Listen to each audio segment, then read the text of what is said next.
Como siempre, en buena hora. Su servidor Mario Villegas, listo para compartir con ustedes hasta las 3 de la tarde de este día, jueves 30 de enero. Nuestro programa, una presentación del servicio geriátrico del doctor Argenis Portillo. Consulta previa cita por el teléfono 0414-309-0806, 0414-309-0806. Amigos, como todos los jueves, vamos a tener a partir de las 2:30 de la tarde nuestra sección especial de estas fechas, de los jueves, con la doctora Carmen Luisa Guevara. Importante porque hoy reanudamos esa sección que se denomina Aquí Mujer y Salud. En la primera parte del programa vamos a estar hablando sobre el proceso electoral que ha sido convocado por el Consejo Nacional Electoral, por el presidente del Consejo Nacional Electoral, para el 27 de abril. Proceso que, según lo que ha sido anunciado, va a significar la escogencia de los gobernadores de estado, de los diputados de los consejos legislativos regionales y los diputados a la Asamblea Nacional. Para hablar sobre este tema, hemos invitado a Luis Lander. Luis Lander es director del Observatorio Electoral Venezolano. Bienvenido, Luis, ¿cómo estás? Bueno, muchas gracias, Mario, por la invitación a participar en tu programa. Bien, me gustaría arrancar, Luis, haciendo una pregunta que se hace todo el mundo. Un nuevo proceso electoral sin que haya sido cerrado, completado el proceso electoral presidencial del 28 de julio. Sí, bueno, en principio uno podría decir que este proceso que está anunciado, más no formalmente convocado, para el 27 de abril, bueno, de arrancada tiene varios problemas, ¿no? Esto que estoy diciendo de diferenciar lo que sería la convocatoria formal de un anuncio, es porque en la legislación se establece con mucha claridad que en el momento en que el Consejo Nacional Electoral, que es el organismo que tiene potestad para convocar elecciones, conjuntamente con anunciar la fecha, debe hacer público el cronograma de ese proceso electoral. Y esto no es un asunto menor, porque en esos cronogramas normalmente se fijan las fechas y el tiempo de duración de alrededor de 100 actividades, a veces un poquito más, a veces un poquito menos, pero alrededor de 100 actividades que son necesarias adelantar para poder llevar a cabo un proceso electoral. Y bueno, ya hace días que se aprobó, que se anunció que habrá unas elecciones el 27 de abril, pero no ha salido nada con respecto a hacer público un cronograma. Entonces, por ejemplo, ¿cuándo le va a tocar a los nuevos electores o a los electores que se han mudado en el país para actualizar sus datos en el registro electoral? Eso es un asunto absolutamente crucial, porque los que pueden votar en las elecciones son precisamente aquellos que están registrados en el registro electoral permanente. Y el caso de los nuevos electores, por ejemplo. Que el caso de los nuevos electores, claro. Entonces, bueno, en estas elecciones que no son elecciones, que no son como la elección que se hizo en el 28 de julio, que fue una elección nacional para el presidente de la República, en estas elecciones no le toca votar, no tienen derecho a votar según la legislación venezolana los venezolanos residenciados fuera del país. Que eso, entre comillas, le libraría enormemente tareas al Consejo Nacional Electoral, porque bueno, sabemos de la experiencia del 28 de julio que eso fue, ¿qué adjetivo le ponemos? Fue un absoluto desastre. O sea, efectivamente no hubo posibilidad de que los venezolanos residenciados fuera del país con 18 años o más, que según la Constitución, y eso fue uno de los cambios en la nueva Constitución de 1999, que se celebró como un avance democrático en el país, de permitir efectivamente que los venezolanos que no pierden su nacionalidad por estar residenciados fuera del país pudieran votar en las elecciones presidenciales. Pero bueno, en las elecciones regionales y locales como estas que vienen ahora, de gobernadores y para la Asamblea Nacional, eso no está previsto, que los ciudadanos tengan derecho a votar de fuera del país. Pero por supuesto que todos los venezolanos que en los últimos meses hayan cumplido 18 años que serían nuevos electores para esta elección, tienen pleno derecho a participar en ella, y el Consejo Nacional Electoral debería facilitarles al máximo la posibilidad de inscribirse en el registro. Los que tenemos edad suficiente podemos recordar cómo se hace este periodo previo a la realización de unas elecciones ocurrió en el país. Ustedes, digamos, los que son contemporáneos míos, recordarán que era imposible que en la vida cotidiana un ciudadano no se tropezara con un centro del Consejo Nacional Electoral donde puede inscribirse. Estaciones de metro, centros comerciales, en bulevares, plazas públicas. En todas partes había lugares donde esto era posible. Eso en los últimos procesos electorales, y en este claramente va a ocurrir nuevamente lo mismo, tal despliegue de infraestructura para actualizar e inscribirse nuevos electores no va a ocurrir, porque vamos a tener nuevamente una deficiencia en ese sentido. Bueno, aquí también en el cronograma está claramente establecido bueno, cuándo es que se hacen las postulaciones, cuáles son los requisitos para eso, digamos, todo lo que es el trabajo organizativo que tiene que desplegar el Consejo Nacional Electoral para que efectivamente se puedan realizar las elecciones. Además de eso, el hecho de haber convocado una elección tan próxima a la fecha en que se hace el anuncio, que vuelvo y repito, todavía no se ha hecho la convocatoria formal, sino simplemente se ha hecho un anuncio,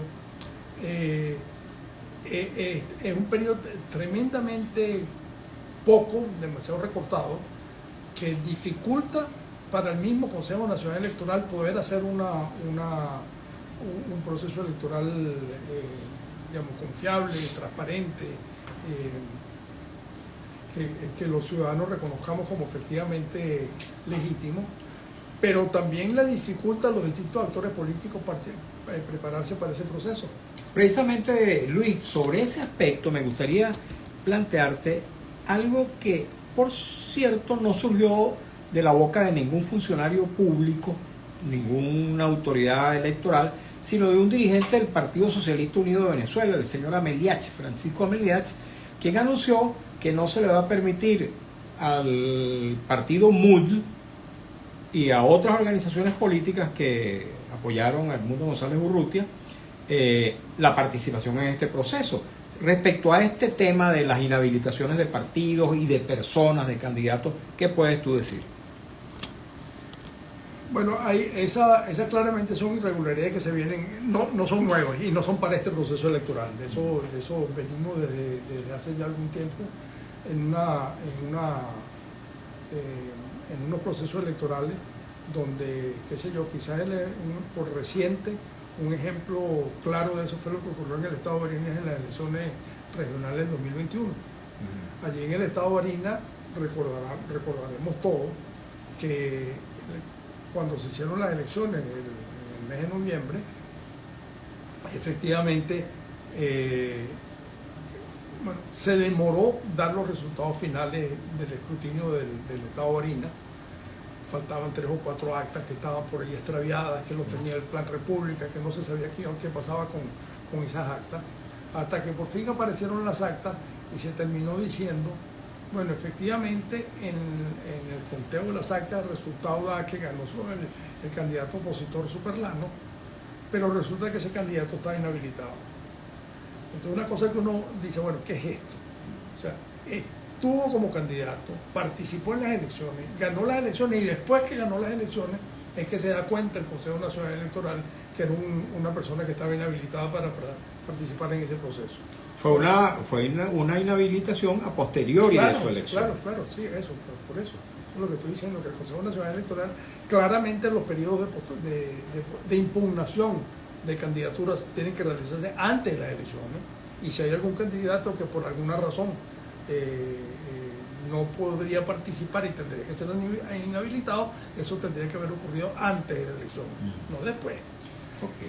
Y bueno, y entonces, bueno, se metió allí el tribunal, la sala electoral del Tribunal Supremo de Justicia, y esa sala electoral entonces decidió varias cosas que no son de su competencia, porque deberían haber sido competencia del Consejo Nacional Electoral, que paren la totalización, no hagan la proclamación,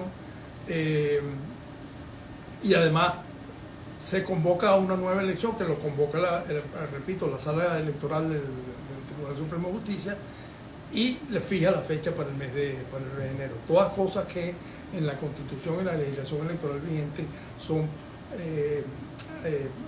funciones y atribuciones reservadas de manera exclusiva para el Consejo Nacional Electoral. Todas estas cosas que ha venido ocurriendo en los últimos años de los poderes sobreponiéndose uno a otro y bueno, y eso obviamente son irregularidades que no generan confianza en los procesos electorales, ¿no? Sí. Luis, tú que mencionas ahora al Tribunal Supremo de Justicia, deberías responder una pregunta muy importante que tiene que ver con la presentación final de los resultados desglosados mesa por mesa y centro por centro, tal como habitualmente se había hecho. El Tribunal Supremo de Justicia, que en este caso de la elección presidencial tomó para sí competencias atribuidas en exclusiva al Poder Electoral, instó de todos modos en su sentencia definitiva, instó al CNE a publicar los resultados. Te pregunto, en este proceso electoral que viene, ¿hay garantía de que los resultados van a poder ser conocidos mesa por mesa, centro por centro, tal como habitualmente se realizaba en procesos electorales precedentes? Si tú me hubieras hecho esa pregunta en el mes de junio del año pasado, antes de la elección presidencial del 2024, de julio, yo te hubiera dicho, que eso simplemente no es posible.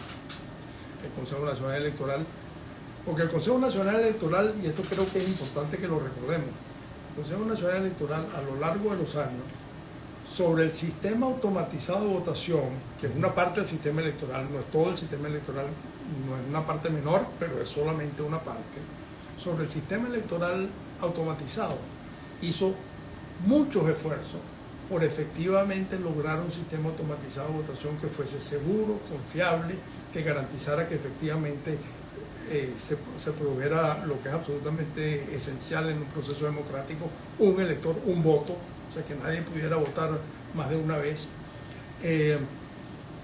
y que los resultados fuesen publicados de manera segura para el conocimiento de los distintos electores.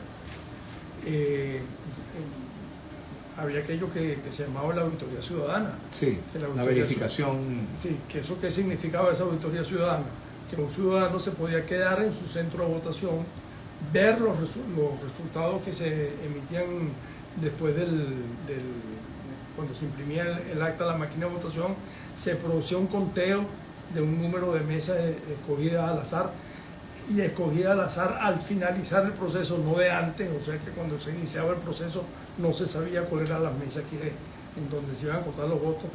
Todo eso eran mecanismos que hacían que independientemente de que ocurrían, y efectivamente ocurrían, irregularidades en el terreno de uso de recursos públicos, forzar a los empleados públicos de una alcaldía oficialista de oposición a que votaran de una manera y no de otra. Extender el proceso por una, 2 horas. Irregularidades de ese tipo, pero el sistema automatizado de votación efectivamente garantizaba que los votos que se contaban bien y se transmitían adecuadamente. Lo dices en pasado, garantizaban, ya no. Por eso te estoy diciendo, si tú me hubieras hecho esa pregunta antes de las elecciones del 28 de julio, mi respuesta hubiese sido la que di ahorita. Pero claramente el 28 de julio significó un trastoque de eso, y ocurrió una cosa que, digamos, lo digo así como con vergüenza y candor. Yo era lo que creía, y creo que eso muchos venezolanos lo creen así, que si se producía un resultado electoral claro y contundente para a favor de un determinado candidato, el Consejo Nacional Electoral iba a reconocer ese resultado. Y al día de hoy, el Consejo Nacional Electoral no ha hecho absolutamente nada para convencernos de que los resultados que se anunciaron en la noche del 28 de julio son ciertos. O sea, porque ese protocolo, esos protocolos que había venido diseñando el Consejo Nacional Electoral para garantizar que hubiese confianza en el poder electoral al emitir los resultados de cualquier elección, allí simplemente esos protocolos no se hicieron, no se hizo la auditoría, la verificación ciudadana, no se hicieron las auditorías no se han hecho las auditorías postelectorales, y entonces bueno, que fue similar a lo que ya había ocurrido con el referéndum sobre el Esequibo. Porque en el referéndum sobre el Esequibo todavía la página del Consejo Nacional Electoral funcionaba, y ahora ni siquiera eso. Esa página está, digamos, cualquier persona va a buscar los resultados de las elecciones, allí no aparece ni siquiera la página. Pero en aquellos resultados simplemente había una sola lamita donde salían los resultados finales. En la pregunta tantos votos para el sí, tantos votos para el no, en las dos, etc. Pero ningún detalle de que le primera dice, bueno, en mi mesa de votación, ¿qué pasó? Eso mismo ocurrió cuando se realizó en el año 2019, si mal no recuerdo, la constituyente convocada para aquella fecha, la Asamblea Nacional Constituyente, cuyos resultados desglosados tampoco se publicaron. Entonces bueno, ¿qué va a pasar ahora el 27 de abril? Entonces, bueno, yo diría, primero estamos con esto que creo que no es una cosa menor, creo que es una cosa terrible, que son unas elecciones, ya se ha hecho en 2 o 3 oportunidades anteriores, pero aquí nuevamente se hace una elección apresurada. Y estas elecciones apresuradas significa que, eso que dije, el Consejo Nacional Electoral va a atropellar el proceso. Por ejemplo, una cosa que es absolutamente crucial para todos los ciudadanos, que es la actualización para nuevos inscritos y para actualización de su lugar de residencia del registro electoral. Eso obviamente va a terminar siendo, que como ocurrió en otras partes, en una semana. Obviamente son tiempos donde los procesos no se pueden hacer adecuadamente, y eso por supuesto produce deterioro en la calidad del proceso y bueno, y todo eso quita la confianza y la legitimidad en lo que vamos a hacer el 27 de abril. Ok, fíjate, Luis, otro tema trascendente respecto a esta convocatoria o a este anuncio electoral tiene que ver precisamente con lo que tú representas, la observación electoral, en tu caso, observación electoral nacional, pero recuérdese, amigos y amigas, que para los procesos electorales siempre habíamos tenido observación internacional. En este caso, el Centro Carter, una de las organizaciones más importantes que prestaba esta observación internacional, hizo unas denuncias gravísimas sobre este proceso electoral del 28 de julio. Pregunto, ¿habrá observación internacional en este proceso? ¿Habrá observación nacional? En el caso de ustedes, Luis, ustedes aspiran que se les acredite para este proceso, que por cierto, no se les extendió acreditación para el proceso anterior. Sí, ya nosotros tenemos malas experiencias al respecto, ¿no? El Consejo Nacional Electoral, bueno, digamos, la observación electoral en Venezuela empieza más formalmente desde principios de este siglo, ¿no? En el año 2004, con el referéndum revocatorio presidencial. Y siempre el Consejo Nacional Electoral nos había reconocido como organización de observación electoral independiente. Nos había reconocido porque, bueno, yo antes de estar en el observatorio Ojo Electoral, entonces bueno, tenemos una experiencia ahí continuada, por decirlo de alguna manera. Pero desde hace algunas pocas elecciones a esta parte, el Consejo Nacional Electoral, sin dar razones convincentes de por qué, simplemente no nos ha acreditado.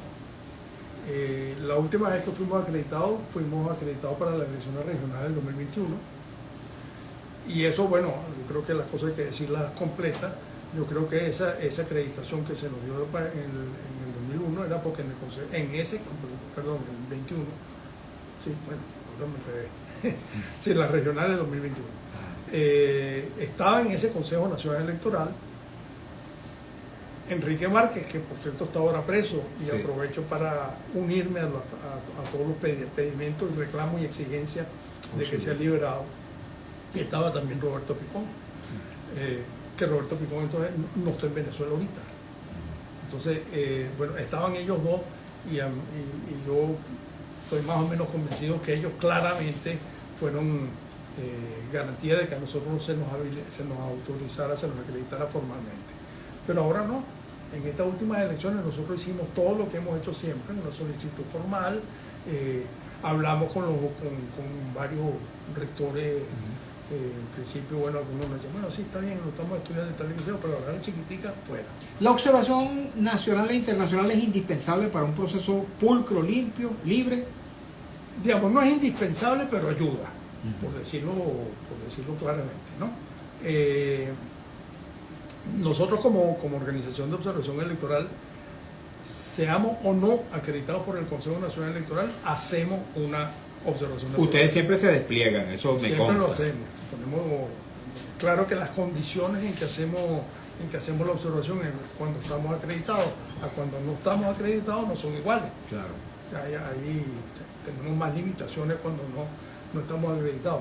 Pero si cualquiera esté interesado puede revisarlo en nuestra página web, donde están allí publicados todos los informes que hemos hecho de los procesos electorales. Ok. Bueno, ya prácticamente tenemos que irnos, Luis, nos quedan escasos minuticos, pero déjame ver algún mensaje que pudiéramos leer brevemente antes de ponerle punto final a esta conversación. Yo también tengo una pregunta que te voy a hacer finalmente. Dice, @León del Valle 62, hoy, mañana y en lo sucesivo, continúa alzando mi voz por la libertad de todos los presos políticos y detenidos desaparecidos ya. Néstor Hidalgo 376, ¿con qué moral el CNE llama a unas elecciones y aún no se han cerrado las del 28 de julio? Era precisamente lo que yo comentaba hace un rato. Néstor Hidalgo 376, llamar a nuevas elecciones para que el gobierno haga lo mismo que pasó con las presidenciales, qué locura. León del Valle 62, Venezuela, no nos rindamos, hemos avanzado y abierto los ojos, sabemos lo que queremos y lo que no. La mayoría, que somos casi todos, no queremos esto. Henry Joel Nieves, en Venezuela ya no existen elecciones, ahora lo que tenemos es asignación de cuántas de cargos de poder a colaboradores y amigos. Ya esos resultados deben estar redactados esperando quien los ocupe. Ramonagra 31, si en el CNE hay transparencia, ¿por qué firmar un acuerdo donde aceptan los resultados emitidos por el mismo? José Isidro Torrealba, bueno, un cordial saludo también para el señor Torrealba. Dice Henry Joel Nieves, bloquearon a la MUD, entonces ¿para qué votar? De una vez que se asignen los cargos, 80% para el PSUV y 20% para las mascotas de ADECOPEI, etcétera. Bueno, comentario. Dice Néstor Hidalgo 376, el CNE dejó de ser un organismo autónomo, hoy es otra cosa, ahí está la mano de Maduro. Bueno, muchos comentarios, amigos, no voy a poder continuar leyéndolos porque tenemos que irnos, pero antes una pregunta final. Luis Lander, nuestro invitado, director del Observatorio Electoral Venezolano. Si te preguntase algún factor político, alguna individualidad que quisiera tomar decisión acerca de participar o no participar, o incluso cualquier ciudadano dudoso de si participa como elector o no participa como elector o como eventual candidato, ¿qué le recomendarías tú? Esa es, claro, es la pregunta, como decía el programa, que es de la 64.000 lochas. De las 64.000 lochas. Obviamente esto es una pregunta muy difícil de responder y a nosotros como organización de observación electoral nos corresponde eso, observar, no participar de manera demasiado activa. Pero claramente yo lo que diría con esto es que es temprano para una respuesta categórica sobre si participar o no participar. Lo que sí deberíamos hacer todos, y nosotros como organización de observación electoral insistimos en eso, pero también hacer que los distintos ciudadanos y los distintos partidos que participen en elecciones, digamos, toda la comunidad nacional y por supuesto también la comunidad internacional, es luchar por conquistar derechos electorales básicos que permitan que, bueno, claro, la herramienta básica de la democracia es el voto, el sufragio, y para eso se requieren, por supuesto, determinadas condiciones que permitan que la gente pueda participar en esos procesos, teniendo confianza en que esos procesos, en que esos resultados van a ser respetados. Las experiencias más recientes digamos, mostraron la posibilidad de que eso no ocurra, de que se cometan irregularidades mayúsculas en el proceso electoral, pero bueno, no hay que dejar que eso es así y rendirse y no participar más nunca, sino bueno, hacer un esfuerzo por efectivamente recuperar el voto como herramienta política básica de los derechos ciudadanos, ¿no? Bien, Luis, muchísimas gracias. Bueno, gracias a ti. Luis Lander, nuestro invitado del día de hoy, director del Observatorio Electoral Venezolano. Nos vamos a la pausa, vamos a escuchar un avance del noticiero en la voz de Alex Márquez, compromiso publicitario, y al regreso, amigos y amigas, tendremos nuestra sección especial de los jueves aquí, Mujer y Salud, con la doctora Carmen Luisa Guevara.